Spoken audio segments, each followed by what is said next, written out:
অনুষ্ঠিত হয়ে গেল বসুন্ধরা পাবলিক স্কুল অ্যান্ড কলেজে প্রথম বার্ষিক ক্রীড়া সপ্তাহ 2025-এর সমাপনী অনুষ্ঠান। কুচকাওয়াজ, মনোমুগ্ধকর প্রদর্শনী ও খেলাধুলার মধ্য দিয়ে আয়োজিত হলো এবারের অনুষ্ঠান। প্রতিষ্ঠানটির নিজস্ব ক্যাম্পাস মাঠে আয়োজন করা হয় সমাপনী অনুষ্ঠানের, যেখানে ছাত্র, শিক্ষক, কর্মচারী এবং অভিভাবকরা একসঙ্গে বিভিন্ন খেলাধুলায় অংশগ্রহণ করেন। এ সময় প্রতিষ্ঠানটির অধ্যক্ষ অবসরপ্রাপ্ত ব্রিগেডিয়ার জেনারেল মোহাম্মদ আনিসুর রহমান বলেন, এই ধরনের আয়োজন শিক্ষার্থীদের লেখাপড়ায় আরও মননশীল করে তোলে।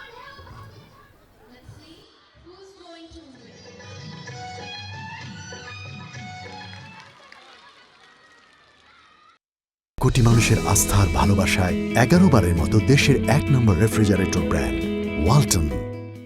আজকে আমরা নাচ করলাম 2টা গানে, আমি ফার্স্ট হয়েছিলাম। আমি একজন ডিসপ্লে লিডার ছিলাম। আমরা এটার জন্য অনেকদিন প্র্যাকটিস করেছি আর প্র্যাকটিসের ফলাফলটা মাশাআল্লাহ সুন্দর হয়েছে। আজকে আমার খুবই ভালো লেগেছে। সব মিলে আমার স্কুলটা অনেক ভালো লেগেছে, এখানে প্রোগ্রাম অনেক ভালো লেগেছে, সব মিলে অনেক ভালো লেগেছে। একটা মাইলস্টোন ক্রস করতে যাচ্ছে আজকে, এবং এটা একটা historical day for this school.